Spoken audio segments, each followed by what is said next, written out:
અમરેલીની પાટીદાર સમાજની દીકરી પાયલ ગોટીનું સરઘસ નીકળ્યું અને સરઘસ બાદ રાજકારણ પણ તેજ થયું। પાટીદાર સમાજના આગેવાનો અને નેતાઓ આ પાયલ ગોટીના સમર્થનમાં આવ્યા અને તેને બને તેટલું જલ્દી જેલમાંથી બહાર લાવવા માટે ખોડલધામ સમિતિ અને તેની લીગલ ટીમ પણ ત્યાં પહોંચી હતી। જોકે આખી આ ઘટનાની અંદર ભારતીય જનતા પાર્ટીના નેતાઓએ લગભગ 14 દિવસ કરતાં પણ વધારે સમય સુધી મૌન સેવી રાખ્યું। એક પણ શબ્દ મોઢામાંથી ન નીકળ્યો અને પાટીદાર સમાજના એકમાત્ર નેતા અને ભારતીય જનતા પાર્ટીના દિગ્ગજ નેતા ઇફકોના ચેરમેન દિલીપ સંઘાણી એ સૌથી પહેલાં અમરેલી પહોંચી અને આ પાયલ ગોટીની મુલાકાત કરી, નોકરી માટેની ઓફર પણ કરી। જોકે ત્યારબાદ 14-15 દિવસ વીત્યા બાદ ભારતીય જનતા પાર્ટીના નેતાઓ એક બાદ એક સામે આવ્યા અને આખી આ ઘટનામાં નિવેદન આપ્યું અને કહ્યું કે પોલીસે ઉતાવળ ભર્યું પગલું ભર્યું। નેતાઓનો કોઈ વાંક જ ના આવ્યો, બધો દોષનો ટોપલો પોલીસ ઉપર ઠોલવી દેવામાં આવ્યો। હવે આ ઘટનાની ચર્ચા એટલા માટે થઈ રહી છે કે પૂર્વ આઈપીએસ અધિકારી રમેશ સવાણીએ પોતાના સોશિયલ મીડિયા પ્લેટફોર્મ પર એક પોસ્ટ લખી છે અને પોસ્ટ એ લખી છે પોલીસ અધિકારીને સંબોધીને। એક પૂર્વ આઈપીએસ અધિકારી હોય અને એ પણ પોલીસ અધિકારીને સંબોધીને કોઈ લેખ લખે અથવા કોઈ વાત કરે, કોઈ ચર્ચાનો મુદ્દો બનાવે તો એ વિચારવું જોઈએ એ ઘટનાની અંદર કે પોલીસનો કેટલો વાંક હશે। રમેશ સવાણીએ શું લખ્યું સૌથી પહેલાં એ ચર્ચા કરીએ। રમેશ સવાણીનું ફેસબુક પેજ છે, સોશિયલ મીડિયા પેજ ઉપર તેમણે આ પોસ્ટ કરી છે। 13 જાન્યુઆરી સાંજના 5:30 વાગ્યાની આસપાસ આ પોસ્ટ કરી છે। શરૂઆતના પહેલા જ લાઇનની અંદર રમેશ સવાણીએ આખા આ પોતાના લેખની માહિતી જે છે તે એક લાઇનની અંદર આપી છે। અમરેલીના એસપીએ ગુજરાત પોલીસનું નાક કાપ્યું।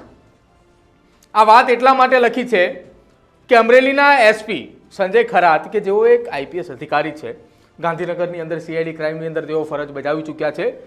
આઈપીએસ અધિકારી જ્યારે કોઈ પણ વ્યક્તિ એ કોઈ પણ ડિસિઝન લેતા હોય છે ત્યારે સમગ્ર જિલ્લાનું ડિસિઝન તેમના માથે હોતું હોય છે અને આ એ વાત કહેવામાં આવી છે કે અમરેલીના એસપીએ ગુજરાત પોલીસનું નાક કપાવ્યું।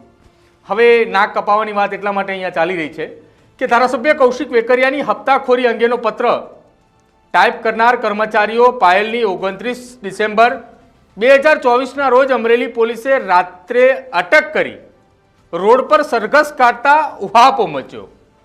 અમરેલી જિલ્લાના પોલીસ વડા સંજય ખરાતને શરમાવવાના બદલે નિર્લજ્જ બનીને કહ્યું આ સરઘસ નથી, એ બનાવનું રિકન્સ્ટ્રક્શન હતું।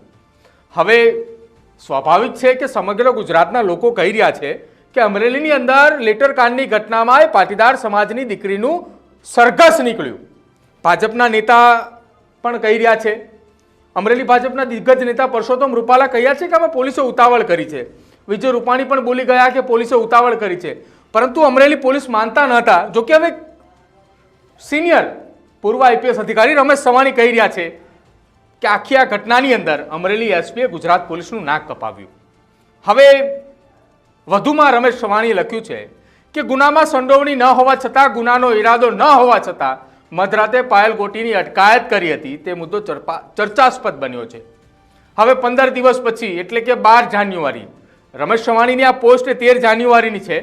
હવે 12 જાન્યુઆરીએ 2025ના રોજ એસપી સંજય ખરાતે નામોશી ભર્યું પરાક્રમ કર્યું છે અને તેમણે પાયલ ગોટીનું સરઘસ કાઢનારા એલસીબી લોકલ ક્રાઇમ બ્રાન્ચમાં ફરજ બજાવતા head constable Kishan Asodariya, police constable Varjang Mulsiya અને મહિલા કોન્સ્ટેબલ હિના મેવાડાને ફરજમાંથી નિષ્કાળજી માટે સસ્પેન્ડ ફરજ મોકૂફ કર્યા છે।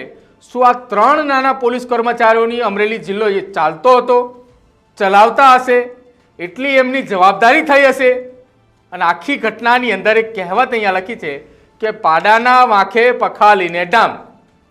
આ પહેલા દિવસથી જ્યારથી અમે આ મુદ્દો ઉઠાવ્યો છે ત્યારથી અમે કહેતા આવ્યા છીએ કે અમરેલીની પાટીદાર સમાજની દીકરી પાયલ ગોટીનું જે જાહેરમાં સરઘસ કાઢવામાં આવ્યું હતું એ સરઘસ હતું, એ રિકન્સ્ટ્રક્શન નહોતું। અમે પહેલા દિવસથી એ અવાજ ઉઠાવતા આવ્યા હતા અને અહીંયા પણ પૂર્વ આઈપીએસ અધિકારીએ કહ્યું છે 12 જાન્યુઆરી 2025ના રોજ એસપી સંજય ખરાતે નામોશી ભર્યું પરાક્રમ કર્યું છે।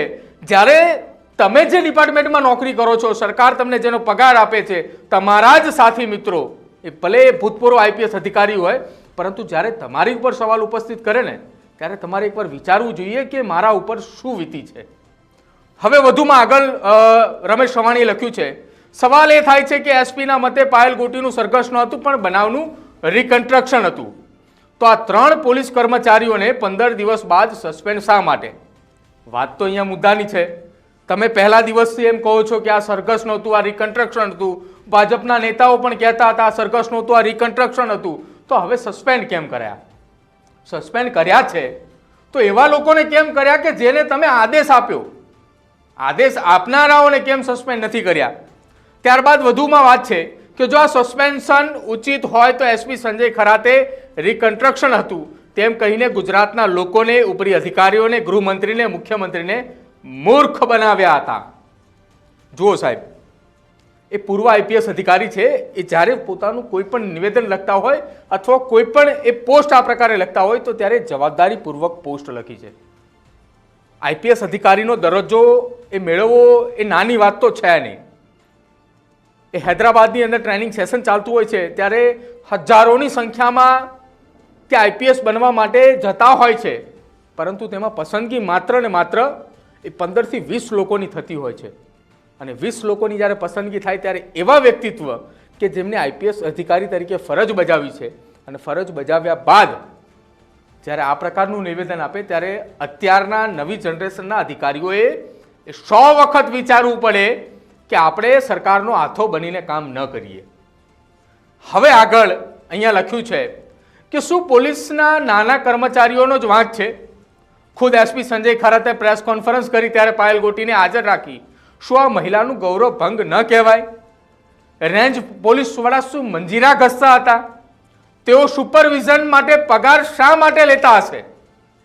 અત્યાર સુધી આપણે એ સવાલ ઉઠાવતા હતા અમરેલી જિલ્લા પોલીસ વડાને લઈને, પરંતુ અહીંયા પૂર્વ આઈપીએસ અધિકારીએ તો ત્યાં સુધીની વાત કરી છે કે તમે રેન્જ આઈજીને કેમ સવાલ નથી કરતા? તો હવે એ પણ ચર્ચાનો વિષય બનવો જોઈએ કે અમરેલીની ઘટનાની અંદર ન તો અમરેલી જિલ્લા પોલીસ વડા બોલી રહ્યા, ન તો અમરેલીના રેન્જ આઈજી, જે કોઈ રેન્જ તેમની લાગે છે એના રેન્જ આઈજી પણ કેમ નથી બોલતા, એ અહીંયા સવાલ કરવામાં આવ્યો છે. હવે આગળ અંતિમ પેરેગ્રાફ તરફ અહીંયા લખ્યું છે, આ કિસ્સામાં અમરેલી પોલીસના વડા સંજય ખરાતે ગુજરાત પોલીસનું નાક કાપ્યું છે અને પોતે સાવ અક્કલમઠ્ઠા છે એવું સાબિત કર્યું છે. શું રાજ્યના પોલીસ વડા, ગૃહમંત્રી, મુખ્યમંત્રી અને અમરેલી એસપી સામે શિક્ષાત્મક કાર્યવાહી કરશે? દર વખતે નાના કર્મચારીઓ પર દોષનો ટોપલો ઢોળી આઈપીએસ અધિકારી એ પોતે દેવદૂત હોવાનો ડોળ કરે છે. આ પ્રથાનો સરકાર અંત લાવશે? સાહેબ, અહીંયા ખૂબ જ સમજવા જેવી લાઈન અને એક પત્રની અંદર આખી આ એક ઘટનાની અંદર જેમને પોતાનું સ્ટેટમેન્ટ લખ્યું છે સોશિયલ મીડિયા ઉપર, તેમાંનો આ છેલ્લો પેરેગ્રાફ, આ પેરેગ્રાફ એટલો અત્યંત સમજવો જરૂરી છે કે જો આ પેરેગ્રાફ સરકારી અધિકારીઓ, સરકારી કર્મચારીઓ સમજી જશે, રાજ્યના મંત્રીઓ સમજી જશે, તે દિવસથી રાજ્યની અંદર આવા નાની નાની માછલીઓ સામે પગલાં લેવાનું કામ એ બંધ થઈ જશે. નાની નાની માછલીઓ એટલા માટે હું કહી રહ્યો છું, આ પેરેગ્રાફ આપણે ફરી એકવાર સંભળાવીને સમજાવું છું. આ કિસ્સામાં એટલે કે અમરેલીનું સરઘસ કાંડ અને પત્રિકા કાંડ, અમરેલી પોલીસના વડા સંજય ખરાતે ગુજરાત પોલીસનું નાક કપાવ્યું છે. જે રમેશ ચવાણીએ હેડિંગ આપ્યું હતું તે લાઈન અહીંયા તેમણે વાપરી છે. તેમણે એ પણ કહ્યું છે કે જે સંજય ખરાતે ગુજરાત પોલીસનું નાક કપાવ્યું છે તે સાવ પોતે અક્કલમઠ્ઠા છે તેવું સાબિત કર્યું છે. શું રાજ્યના પોલીસ વડા, ગૃહમંત્રી, મુખ્યમંત્રી અમરેલી એસપી સામે શિક્ષાત્મક કાર્યવાહી કરશે? દર વખતે નાના કર્મચારીઓ પર દોષનો ટોપલો ઢોળવામાં આવે છે. દર વખતે નામ લખવામાં આવ્યું છે. અહીંયા બહુ સમજી વિચારીને રમેશ ચવાણીએ આ પોસ્ટ લખી છે અને એમાં દર વખતનું જે લખ્યું છે એમાં ગુજરાતની અંદર બનેલી એ તમામ ઘટનાઓ આવરી લેવાય.